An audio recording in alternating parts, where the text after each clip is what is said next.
Okay, there's like 10 seconds left. You should put in a guess. If you have no idea what it is, you should guess what you think the probability is that it's the type heads, tails coin.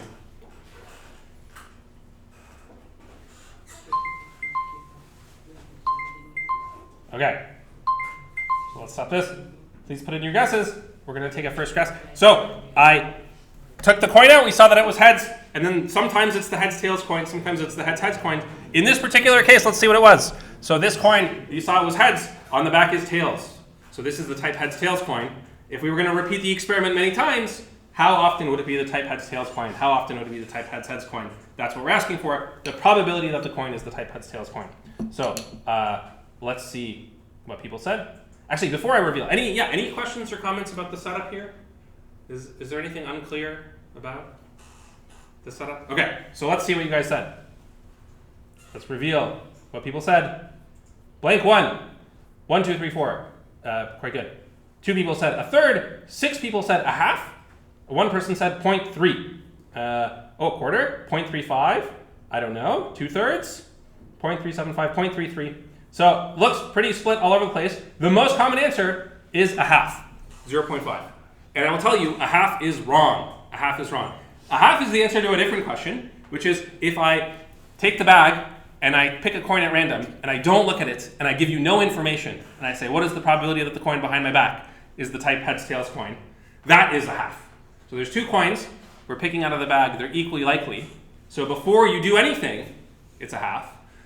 But if I give you some extra information and I say, oh, look, it's a heads, then perhaps that information changes the probability. And in fact, in this case, I will tell you it definitely changes the probability. The probability is not 1/2. So some people don't know, maybe haven't thought about it too much. Some people said a half was the most common answer. I'll let you guys revote. This time, feel free to talk to your neighbors about how you would approach this problem. How would you set it up? What is the framework in which you take this, given this information? How are you going to record that somehow into your calculation? Okay, so let's revote. I will do it again, and we'll try one more time and see if we get closer to the right answer. Okay, I'll give you guys 3 minutes this time.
Okay, 1 minute left, but only 10 people have voted.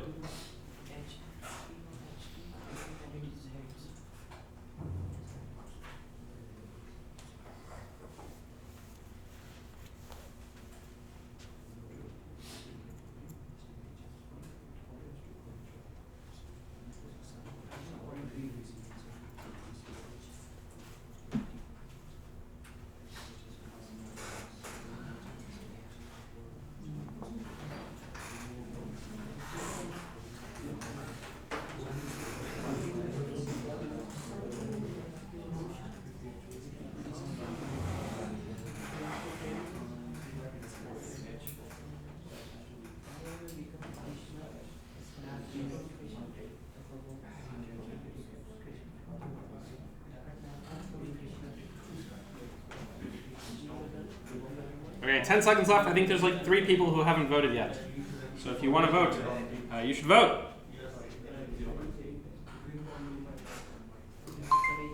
Okay. Second round of voting. Let's see what people said this time. I told you a half is the wrong answer. Let's see how many people still said a half. Nobody said a half. That's good. That's good. People are paying attention. Okay. 8 people said 1/3, and 2 people said 0.33. Probably they meant a third as well. So that's 10 people who are saying a third. I guess there are 4 people said a quarter. This is, I guess, 3/8 is a possibility. That's some numbers. So about half the people are saying a third, and half the people are saying different things that are not a third, some of which are saying a quarter. Does anyone want to tell me how they got a third?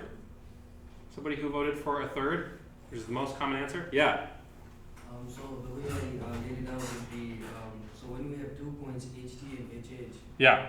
and we draw one, then it'd be like 4 different things we could see when we draw it. Okay, this is nice. 4 different things we can see. Let me draw a picture of the 4 different things we could see. So, yeah, describe to me the 4 different things. So when we draw a coin, we can either see each side of the HT coin. I see. So this is, if we do the HT coin, we can see the head side. Head side or the tail side.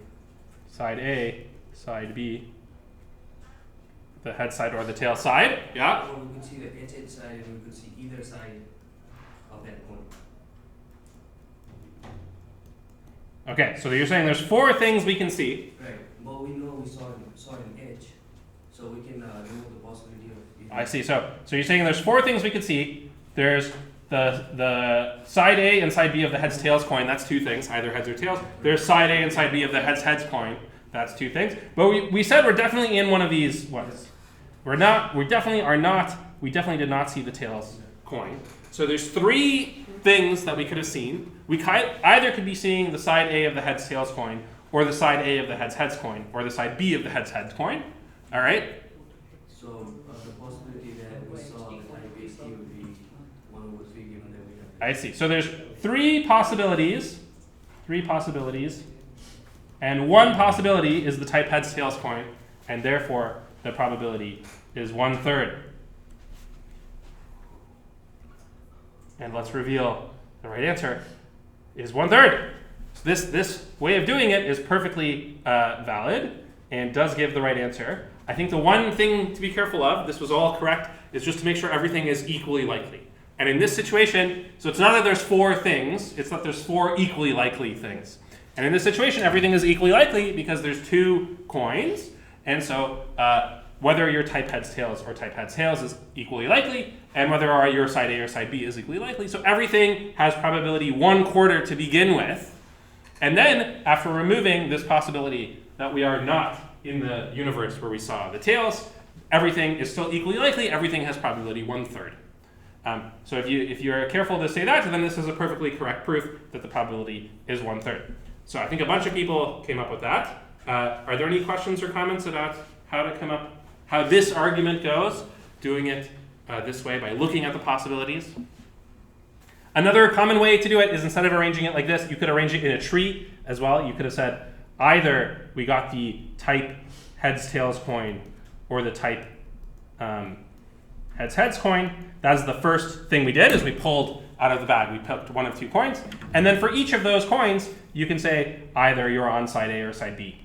Side A or side B, which would be heads or tails. And then for this one, same idea, would be side A, side B, heads or tails. And they're all equally likely. Every branch on this tree has a probability 1/2 split. And then we are eliminating this possibility of the tails because we are given the information that the coin we saw was, the side of the coin we saw was a heads. So same idea, organized in a different way. And this is exactly the idea of conditional probability. When someone says given, what you are doing is eliminating parts of your probability space. All the outcomes where the thing that you are given did not happen, you are eliminating that. And by doing this kind of thing, we can take into account how information influences things.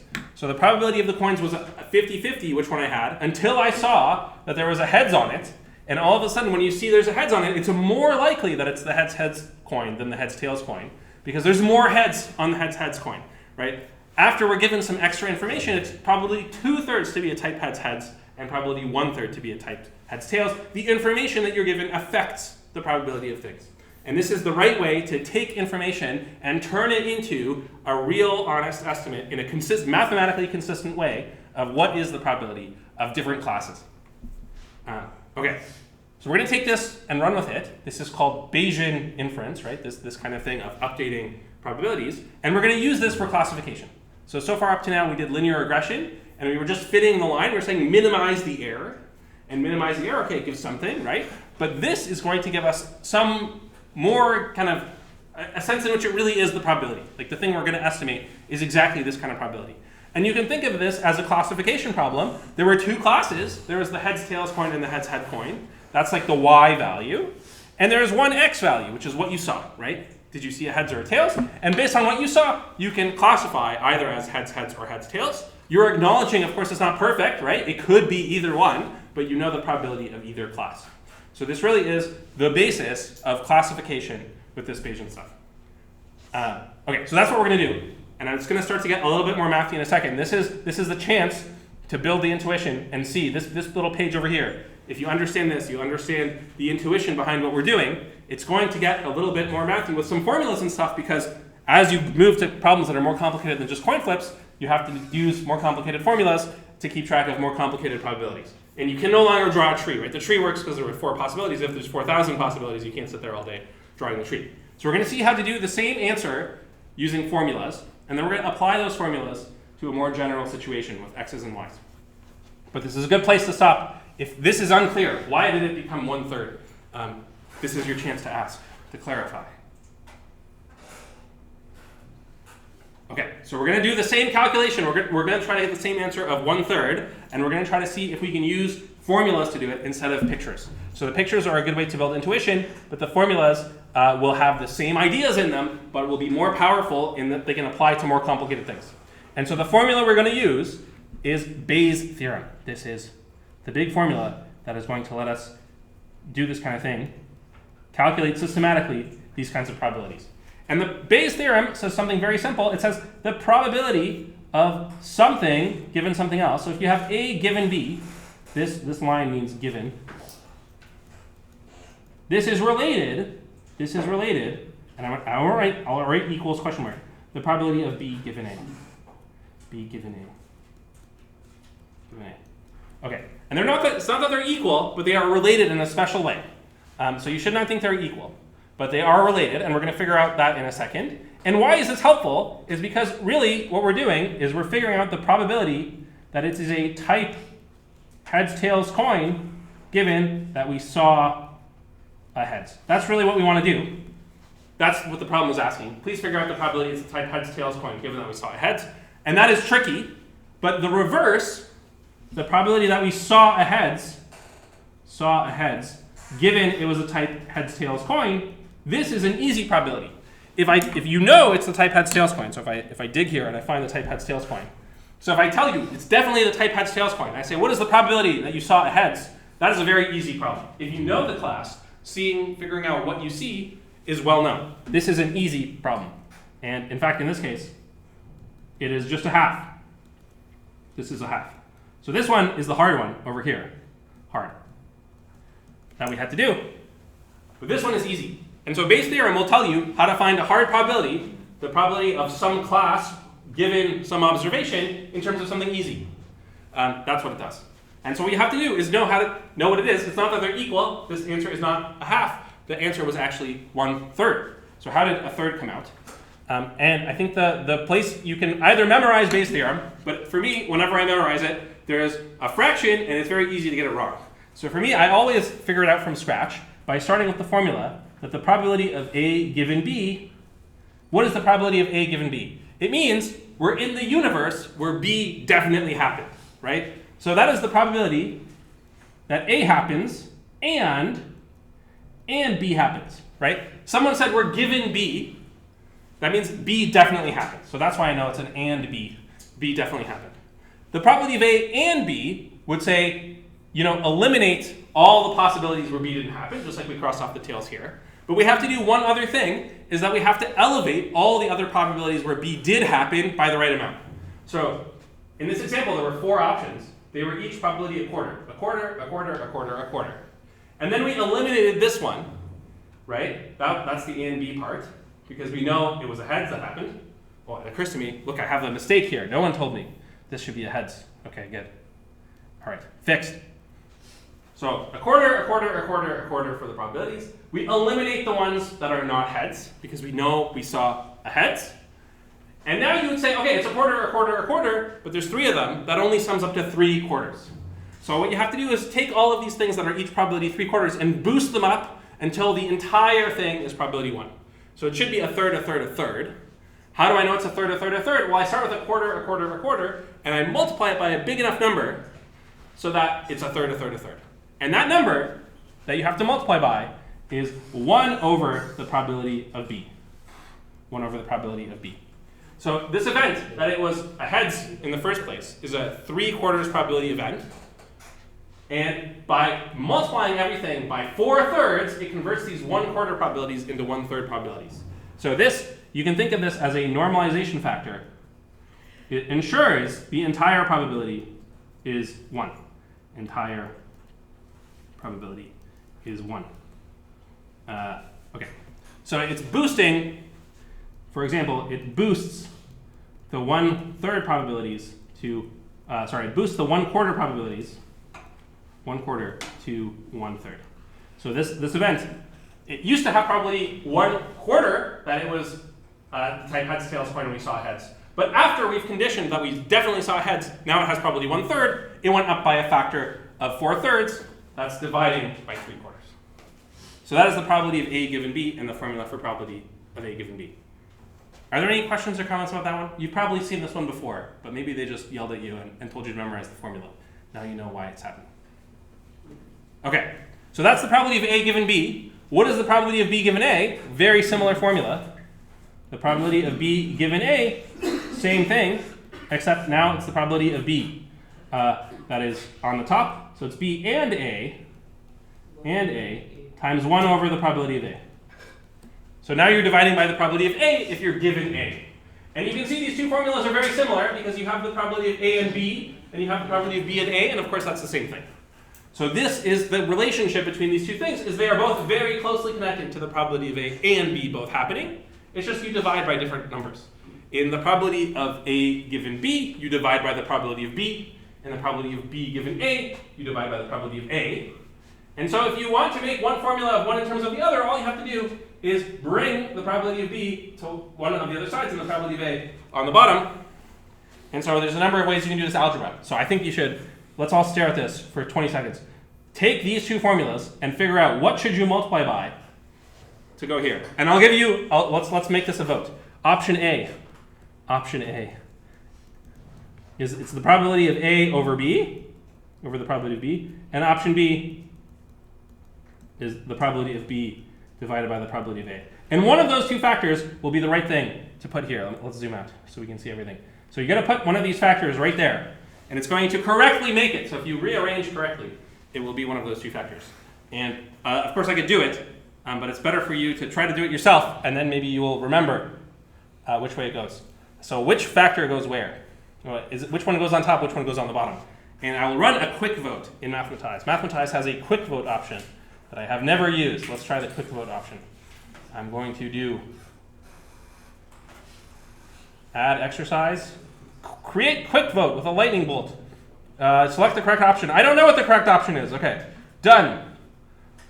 We'll discuss. Okay, so here we go. Quick vote. Is A on the top or is B on the top? And that should be open now. So once you decide, you can vote.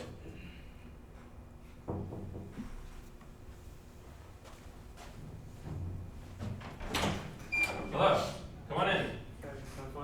Yeah, no worries. Welcome.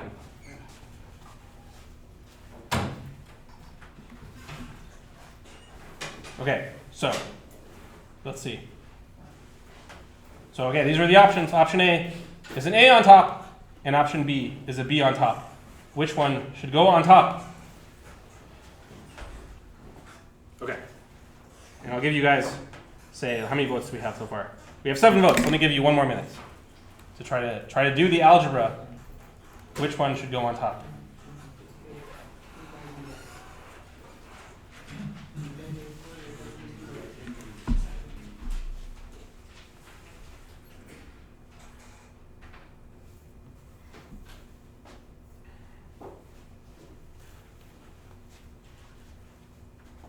Did you say option A is A? Option A is probability of A over probability of B. So the A is on top in this fraction that's going to go here. And option B is the B is on top. So probability of B is on top divided by probability of A. So the question is, what goes in this circle in front of the right-hand side over here to make this equation true? And that will be exactly what we want. It'll be the hard thing in terms of the easy thing. Okay.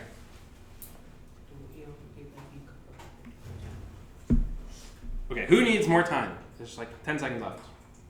Okay, nobody put up their hand. So maybe there are many votes and everyone is ready. Okay, 20 votes. Let's take a look. What did people say? All right, 19 people said option A. So they think that the correct formula is to put the A on top. So they think the correct formula, and let's write it with an equal sign, with a question mark, because we don't know if it's right or not. People think the probability of A goes on top, and the probability of the B goes on the bottom.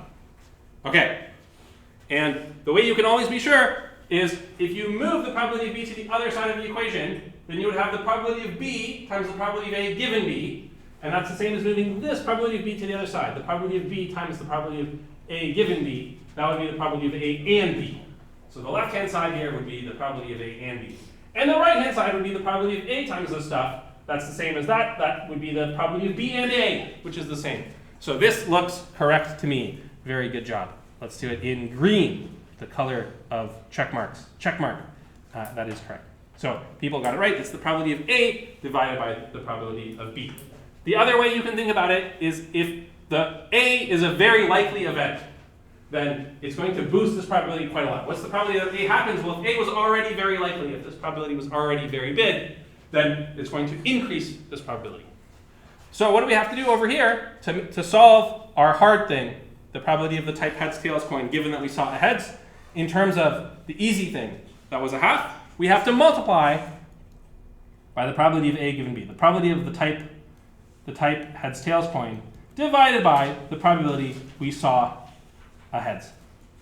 Okay, so the answer of the thing we're looking for, the hard thing we're looking for, it's an easy thing, the probability of a half, but then boosted or deboosted by this ratio of probabilities, and we can also calculate that. So let's finish the calculation over here. So the probability of type heads tails. By the way, type heads tails is kind of like the y value. So let me write the probability that we're in category y equals type heads tails. So we're thinking of the y is the classification, which is either type heads tails or type heads heads. Those are the two types. And x is going to be what we saw on the coin, that is either heads or tails.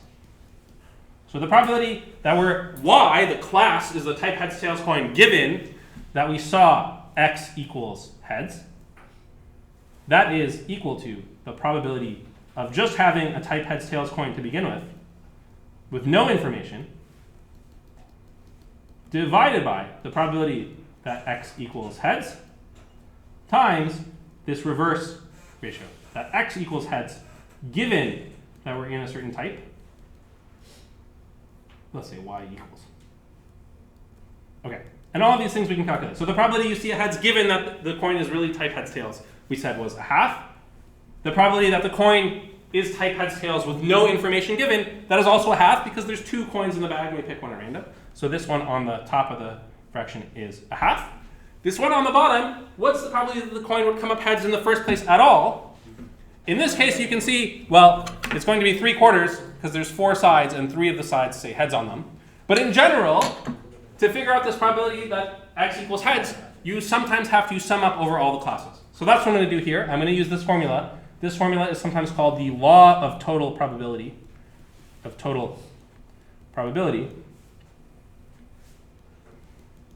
And it says that if you want to know something like the probability that x equals heads, what you should do is sum up over all the different possibilities for the class. Okay? So what's the probability that x equals heads? Well, it's the probability that x equals heads given that y is type heads heads times the probability that y is type heads heads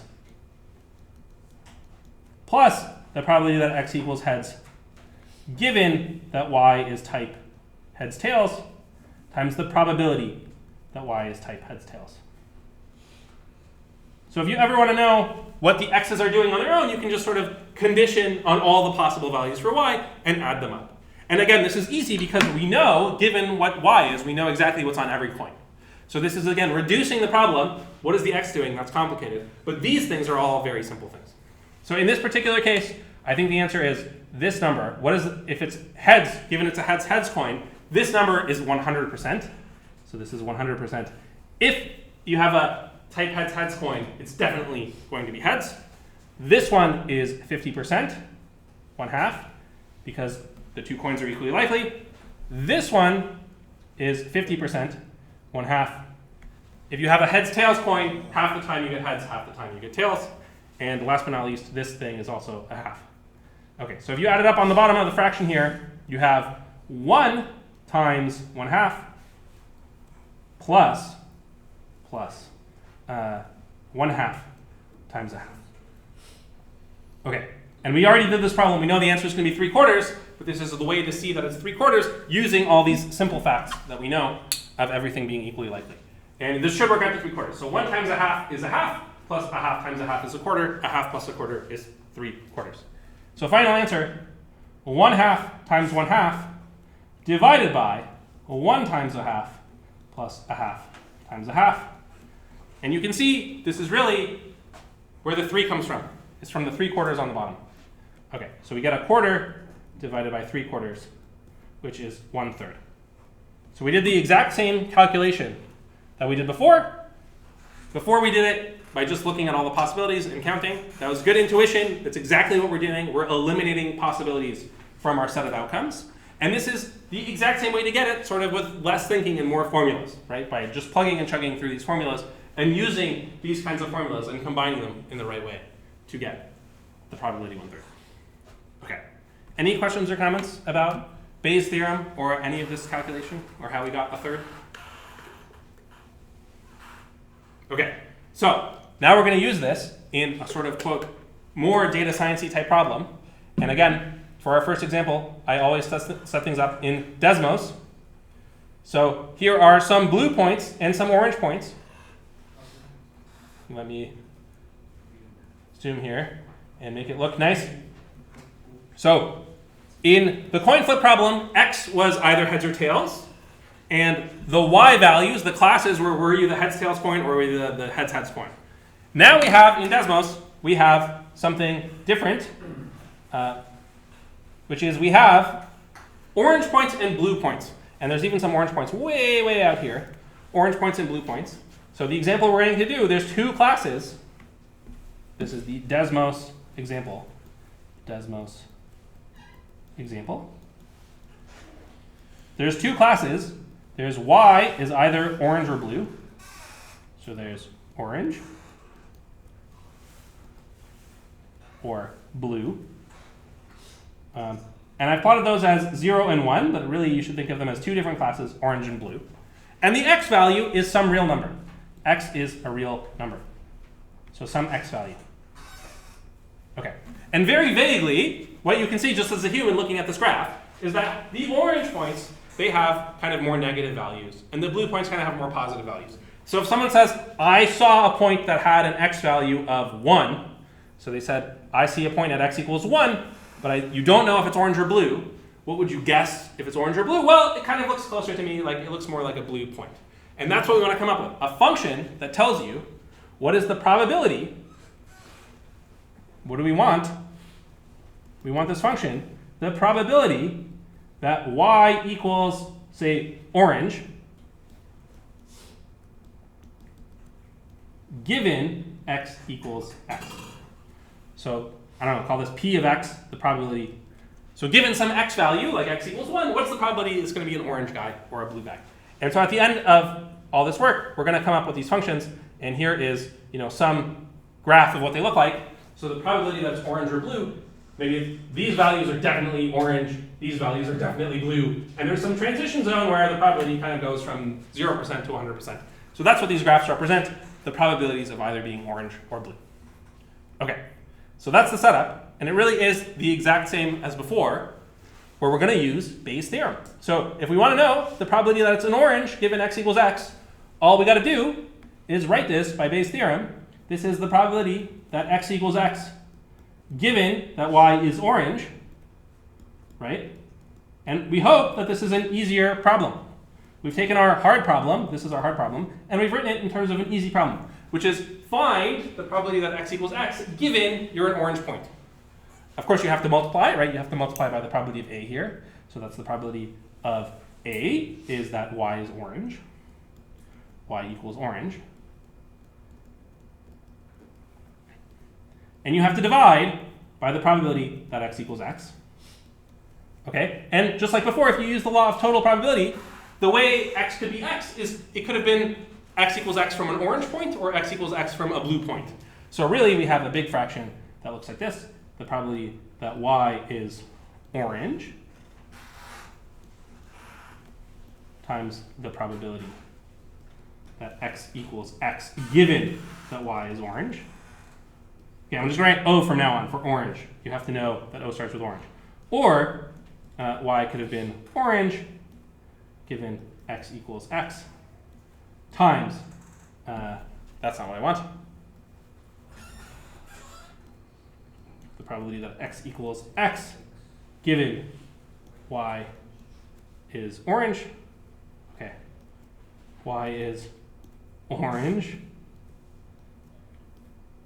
times the probability y is orange plus the probability x equals x given y is blue.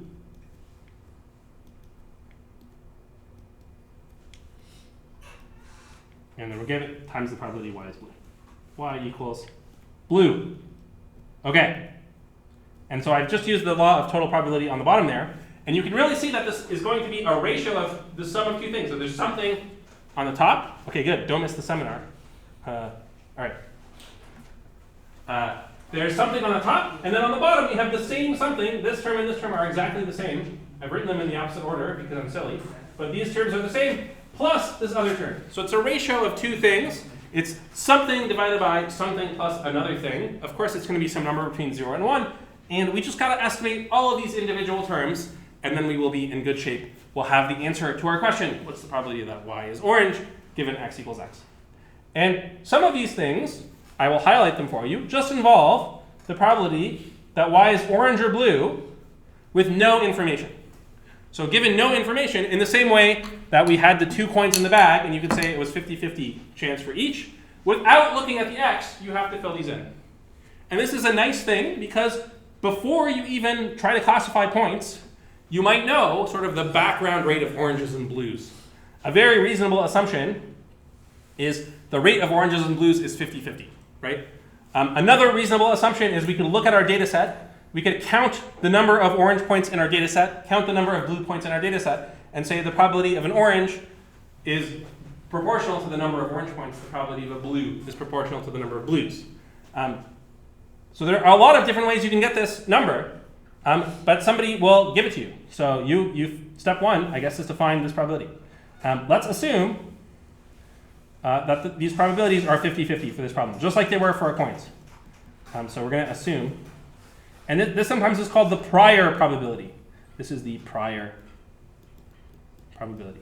So before we see an x, what is the probability?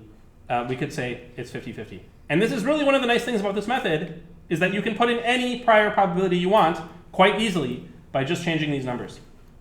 And if you do that, you will see that our formula says the probability of x equals x given y is orange times a half plus the probability x equals x given y is blue times a half. You have to add them all together. Okay, and so it's either orange or blue. and everything is multiplied by half. So it's the ratio of these two probabilities. Okay, so there you go. We have a nice formula. It's the probability multiplying everything by 2. You just get the ratio of the probabilities. Actually, let me not multiply everything by 2. Let me leave that half in there. And let me show you where this is going to work. So inside this thing, I have this discriminator. We have the probability p, and we estimate these two functions, f0 and f1, and there is the formula that works. So it's the probability that you're blue divided by the probability that you're blue times p plus the probability you're orange times 1 minus p. This is the Desmos version of this formula. Okay, we're great. All we got to do is come up with step 2 is estimate. How do we estimate the probability that x equals x given y is orange or y is blue? That is the next thing we got to do. We got to do orange or blue, orange or blue. We need formulas for these things. So how should we do it? And again, imagine in real life, you're given these points, you're given these like orange points and these blue points. How would you come up with an estimate for what is the probability? What is the distribution of the orange points? So the probability that an orange point comes up here, or probability of a blue point coming up there. What's the way you would do it? Well, one very simple way, and this is related to the big example we did earlier in the course, is you can just do local averaging. So what you do is you draw a little bit of a window around every single point. So this is called kernel density estimation. And what you do is you draw a little bubble around every single orange and blue point. So this orange point is a good example over here. Let me get a mouse so I can zoom properly. Okay, maybe no mouse today. Okay, so this orange point, we draw a little Gaussian bubble around it. This orange point gets a little Gaussian orange bubble around it. These 3 orange points each individually get a Gaussian orange point, but they combine together to give an even bigger point. And we say that the estimate for the density is just the sum of all these different things. This is called kernel density estimation. And you just get to choose what little picture you want to draw for every single point, and then you add them all together. So the formula is, for kernel density estimation,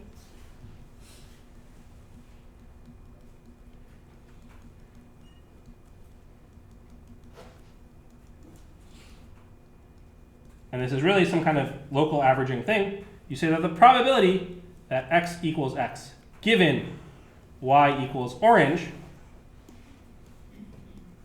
is you just sum over all the orange points. So you sum over all the orange examples. Let's say example orange, and you just do some probability density function, and you look at the distance between x and the orange example. Let's give these names. Xi. Let's call these Xi because they're examples. Okay. You add them up, and actually we're going to average. We're going to divide by the number of examples that are orange. Okay. So around every single point, we just draw this density function rho, and we just add them up. And in the picture, I used a little Gaussian one. So there's a little example of what it is. I used a Gaussian one. I can tell you the exact formula. So this is going to be the sum over all examples, xi, which is an example. That is orange. And the function I'm going to use is this famous Gaussian formula, e to the minus x minus xi e squared divided by 2 sigma squared over square root of 2 pi sigma. Okay. And these are summing over the examples. And then at the end, I'm going to divide. So if I just added them up, this would be something that could be as large as n, but I want something to be whose total integral is 1, so I should divide by the number of examples in orange. Okay, and that's really what I've implemented over here. So there's the formula, and that is what it looks like over here. And you can see that when you have lots of points together, you get a big clump of the probabilities because they're adding up, right? If they're on top of each other, they add together. And over here, in the blue points, I've done the same thing with this blue shaded region. And you can see that the probability of a blue point is quite high over here where we saw a lot of probability. Okay. So this is kernel density estimation. It's very similar to what we did in the beginning of the course, where we were estimating the y values. Now we're estimating the probabilities. Any questions or comments about this one? Okay, so if you believe this formula, you now have a nice way to calculate this formula. And you believe Bayes' theorem,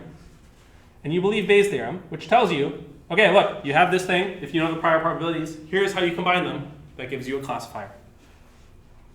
Okay, so this is the kernel density estimates, and look, here it is, the average of this thing, exactly what I wrote, x0 minus x divided by s squared.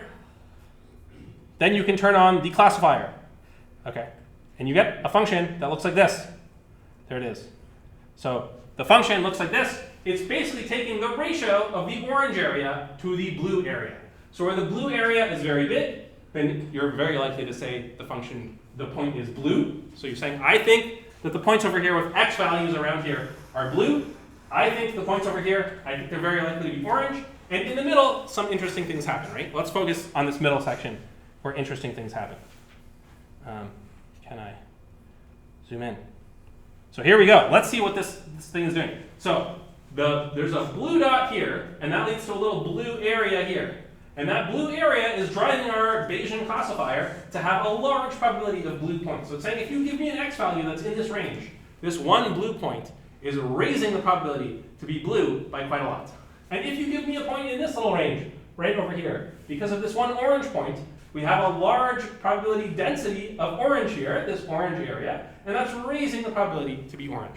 And so the classifier can flip-flop between blue and orange as many times as you want. It's just the ratio of the probabilities. In the same way, we're basically estimating the coins, and we're saying, look, if you see something, what's the likelihood it came from either coin? All right, very good picture, very satisfying. Yeah? So you gave the kernel density estimation formula, right? And you said the value can go up to n.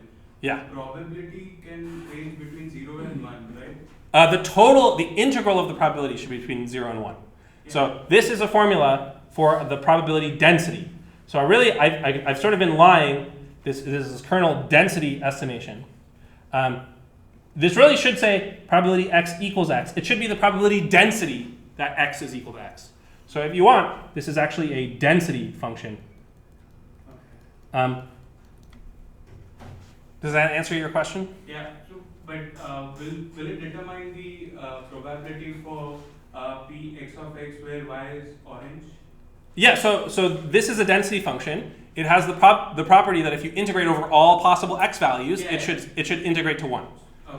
So for example, if you do the integral, if you do the probability that x is anywhere, maybe I shouldn't use blue because the orange people will be offended. Okay, the probability that x is anywhere given y is orange, this will be the integral from minus infinity to infinity of the thing I was calling probability x equals x. So I'm kind of doing a bad thing by saying it's a probability, but really it's a probability density. But it'll be the integral of this dx. And if you work it out, this will work out to number of examples divided by number of examples. If you want to, as an exercise, you'll see that it should work out to exactly 1. And I divided by the right thing. When I divided by this number of examples, it was exactly the right thing to make it so the whole thing normalized to 1. This is a good exercise. So yeah, so I did lie, and I said they were probabilities, but they're really probability densities. Yeah. Great question. Does anybody else have any questions or comments about this thing? Okay.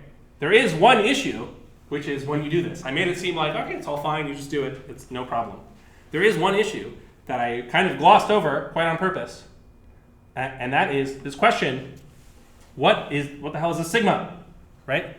You get to choose what you want the sigma to be around every point. You get to choose what that shape that you put around each point is.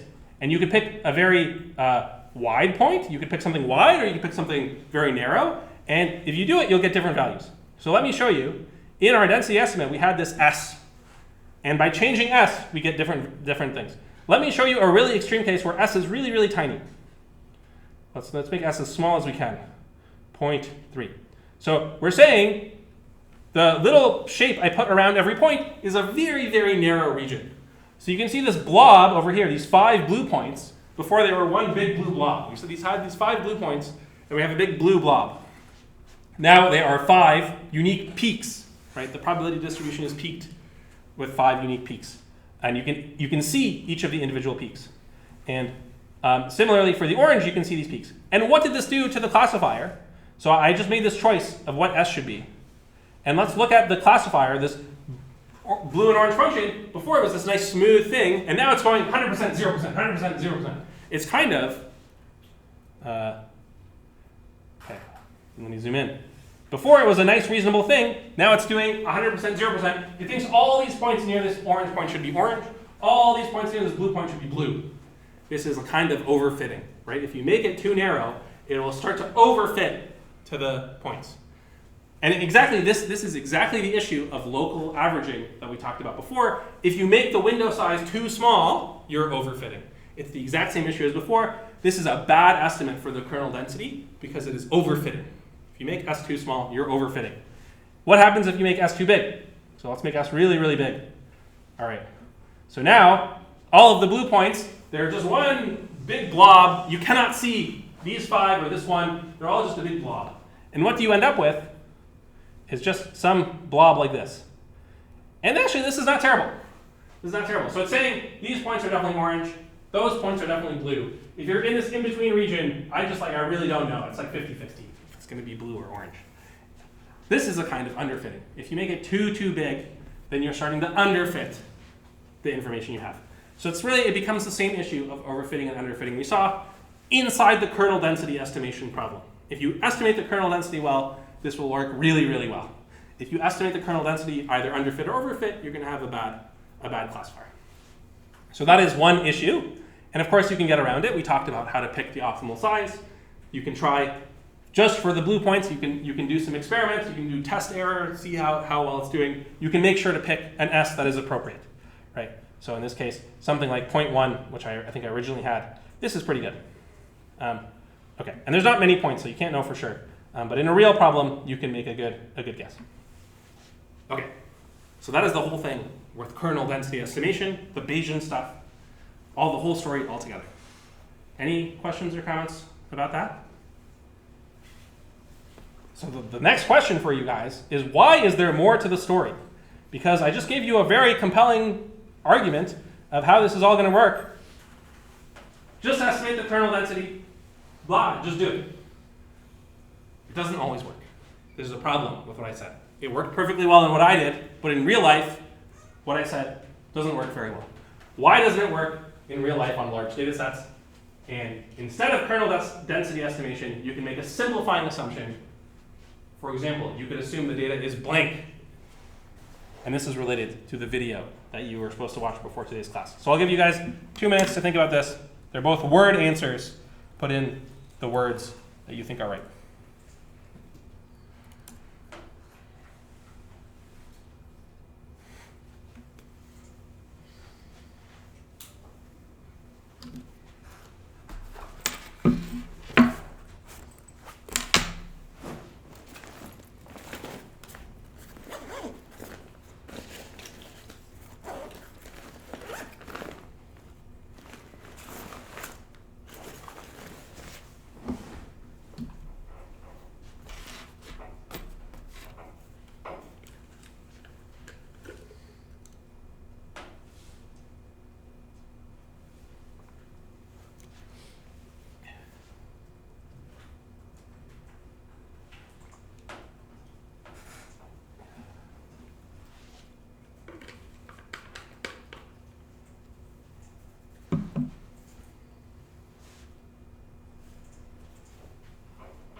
Okay, there's like 20 seconds left, and I have one answer so far. Who thinks they might need more time? Okay, a few people. Let me pause. Let me give you guys some more time. Feel free to chat with your neighbors on this one. If people are stumped, why could it be that people don't use kernel density estimation? Think of some reasons. And this second one is related to the videos. What's the simplifying assumption you can make to make estimating density easier? So feel free to chat. Let me give you another minute and a half here.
Okay, 20 seconds left. Feel free to put in a guess. It's okay to be wrong here.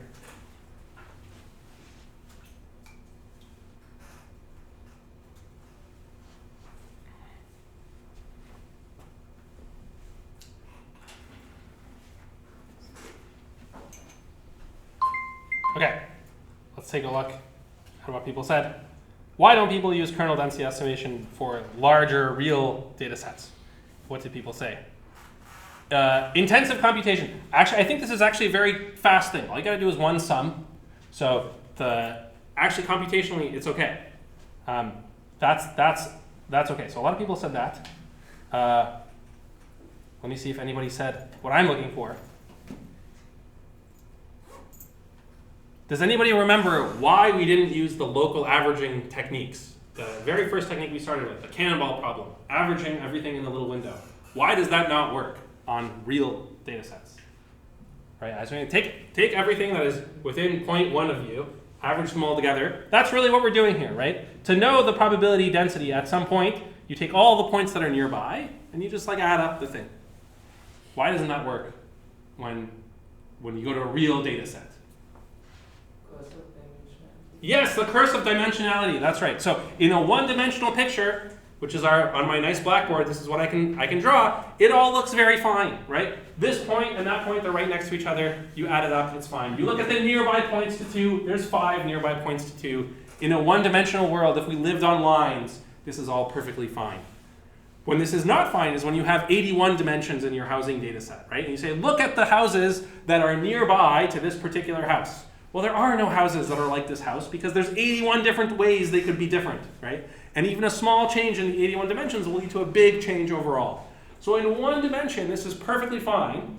In 81 dimensions or 100 dimensions, nearby neighbors are doing this kernel density thing with what is the distance between x and xe, right? This little guy, it's really this term that I'll show you in 1 second here. This term, x minus xe, this thing will be too big for all the points.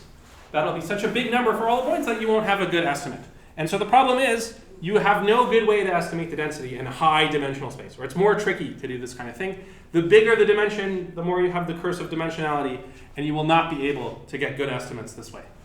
And so this is the reason, the story I told you just now with kernel density estimation is a great, absolutely fantastic way to do one-dimensional things. If your data set is one-dimensional, you just have you have 2 classes and they're all x values that are in R. Fantastic method. If you have something in R to the 100, like houses or something, with many dimensions, this method will not work very well because the kernel density estimate will not work very well.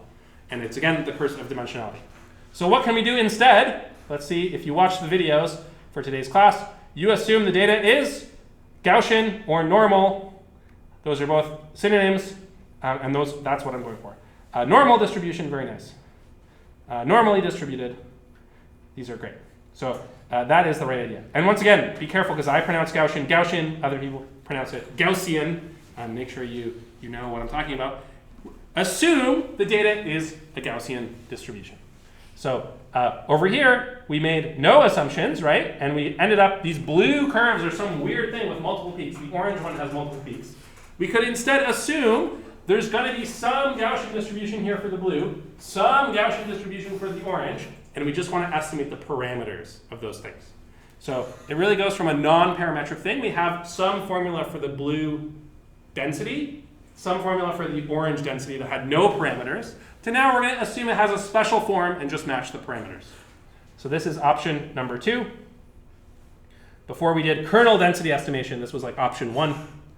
Option 1. And option 1 is great if you're in one dimension.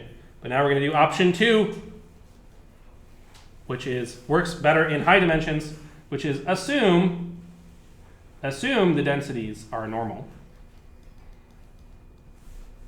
So you're going to assume that the probability, or more accurately, the probability density for x being some value given y is orange, it's going to take the form, let me write it like this.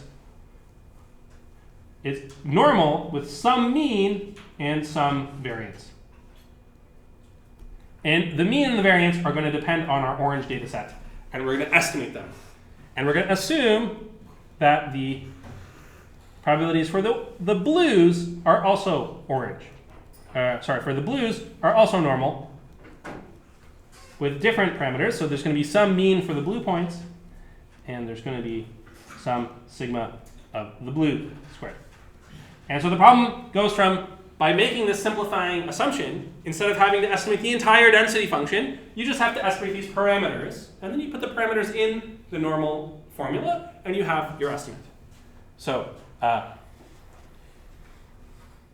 one simple way to do this is like option 2A, which is like the easiest way. Option 2A is use the same sigma squared for both classes. So assume that sigma squared for the orange and sigma squared for the blue are identical. So sigma squared orange equals sigma squared blue. Okay. Orange equals sigma squared blue. Assume they're the same. And just estimate the means. So this is like the super simple way to do it. And what formula, how are we going to estimate the means? This is something we've talked about before. This is going back to our regression problems. If you have a bunch of data points, how do you estimate the mean? Well, you just average up the points you have. So use the formula 1 over the number of orange points, and then you do the sum of xi orange. And over here, you do 1 over the number of blue points, and you do the sum of xi blue. Okay. Let me show you what that looks like. So everything we've done so far has been this kernel density estimate. Let's turn that off. And instead of doing the kernel density estimate, let's do the Gaussian density estimate. And it looks like that. So there's a orange Gaussian over here and a blue Gaussian over here. What are the formulas? I took the mean of all the blue points and I just centered the blue curve around that. I took the mean of all the orange points and I centered the orange curve around that. And so if you look at the formula, it's going to look like this kind of thing. If there's one Gaussian formula, and I take the mean of the x's in here. Let me write it out. I think there's a funny, at least to me, mathematically funny thing, which is that now our estimate is like this. The probability of x being x, given that y is orange, y equals orange, is 1 over square root of 2 pi sigma e to the minus x minus the sum number of orange points, and you do xi orange squared. So here, this whole thing altogether, this is exactly this thing, right? This is the mean divided by 2 sigma squared. So that's the formula. If you look at this formula, it's still a Gaussian formula with the mean inside.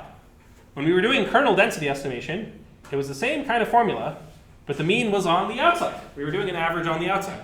So very similar looking formula. It's just the order of doing Gaussian and doing the mean. Here, you do the mean first, then you apply a Gaussian. Here, you apply a Gaussian, and then you do the mean. So very similar mathematically, but very different interpretations, right? Okay, so let's go back to our picture. So now we have this Gaussian density for the orange points, Gaussian density for the blue points. Now what do? We apply our Bayes theorem. Our Bayes theorem says if you know the probabilities for each, right? You know the probabilities for the orange points, you know the probabilities for the blue points, you combine them like this, that gives you a classifier. And so our classifier will look like this thing. Gaussian density Bayes. It looks like that. This nice thing. And it goes very smoothly up. Starts at very close to 0 over here, then it has a smooth transition over here where it goes to 50%, and then it goes all the way to 100%. And that's what it looks like. This is a very nice thing. It's not messy like it was before. It didn't have the up, down. Very smooth function. This function is so nice looking that you should recognize it. These blue functions, do they look like something we've seen earlier in the course before? There was a certain function we saw that had a name that also looked like this. It's related to logistic regression. Sigmoid. This is, in fact, the sigmoid function. So, for some reason, when you take this formula, you plug in these Gaussian things, you will get a sigmoid. A sigmoid will pop out magically. Let's see how this happens. So this is fact. A sigmoid. Let's do it this way for you Pokemon fans. A wild sigmoid appears. Okay, let's see how this wild sigmoid appears. Where is the sigmoid hiding? So in our formula, we have these Gaussians. I'm going to call their means mean orange and mean blue, and we're going to see how a sigmoid appears. So we have this formula. So the formula from Bayes. So from Bayes. The formula for the classifier is the probability of one class times the probability, which I'll make that a half, just to make things simple to start, divided by the same thing times a half plus the probability from the other class. Okay, we have the orange and the blue. Okay. And what you told me is that these should be Gaussians. So these things should be Gaussians with the same sigma. So I'm going to write out what this is. It's e to the minus x minus mu orange squared divided by 2 sigma squared, 1 over square root of 2 pi sigma times a half. And then over here I have the same formula again for the orange points times a half. And I have the same formula for the blue points.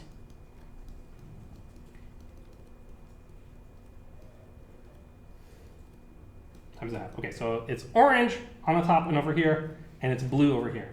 And you can see the only thing that matters is these means, the orange mean and the blue mean.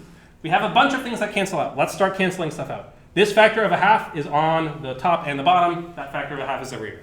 This factor of 1 over square root of 2 pi sigma, that factor is everywhere. So we have a ratio of exponentials.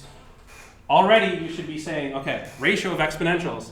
Now I start to see where the sigmoid is. But a sigmoid, remember, a sigmoid is this formula, e to the x divided by 1 plus e to the x. So I should be able to make one of these things a 1. Right now I have an exponential divided by an exponential plus another exponential. How can I make one of these things a 1? Well, I can multiply the top and the bottom by the negative of one of these things to make it go away. So let's do that. And I guess the way I'm going to do it is, why don't I multiply everything by the negative of this guy. So let's multiply top and bottom by this guy. Okay, and if you do that, on the top it will completely cancel out, right? It'll be a 1. It'll be a 1, right? If I multiply by that, the negative of that guy, this exponential is exactly the same as that. That will also become a 1. Okay. What will this guy become? It'll become you'll have two exponentials. One of them will have the blue mean, 2 sigma squared, and then it'll be plus x minus the orange mean. Okay. So you'll have the orange mean over here and the blue mean over here. Okay, and this is not a sigmoid. This is sigmoid's evil twin, which is 1 minus the sigmoid, which is 1 over 1 plus e to the x. So this is sigmoid's evil twin. We know sigmoid's evil twin is sigma of negative x. So this is a sigmoid, and the thing that matters is this exponential, where you take these quadratic formulas and you subtract one from the other. So this is equal to sigma of minus x minus mu b squared divided by 2 sigma squared plus x minus mu orange squared divided by 2 sigma squared. So we have the orange and the blue. And I'll do a 1 minus the sigmoid. Okay. So you end up, after doing all this math, you have these two quadratic equations that come from the quadratic equation of a normal distribution, and you are subtracting them. You are subtracting them. And they are both quadratic equations. So this is what is plotted over here. The log Gaussian. If you plot let's turn this off. So that's the quadratic equation for the orange, x minus mu orange squared. This is x minus mu blue squared. They're two quadratic equations. What happens if you subtract these two quadratic equations? Well, in this particular case, they're two quadratic equations with the same x squared coefficient. What happens when you subtract two quadratic equations with the same x squared coefficient? You get a line, and that's the green line in the middle. So this is actually linear. This is the miracle of the whole piece, is that this final thing over here, this thing, is linear. Linear. Okay. And so this whole analysis goes by the name linear discriminant analysis because of this fact that this thing is linear.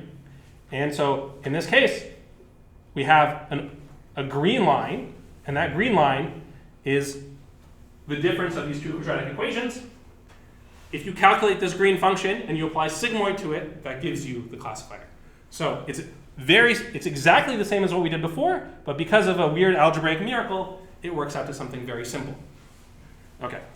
And so the classifier will always be in this sort of linear analysis, this linear discriminant analysis, which exactly corresponds to this case of assuming the densities are normals and using the same sigma squared for both. You always get a linear discriminant, and if you do the sigmoid of that discriminant, you will get the classifier.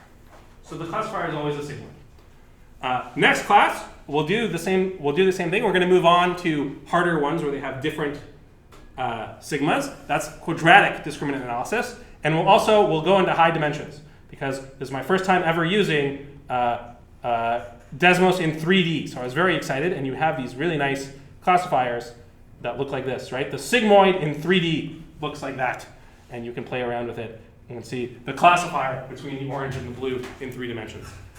We'll do that next class. For today, I hope you'll join me at the seminar at 11:30, and I'll see you guys on Thursday.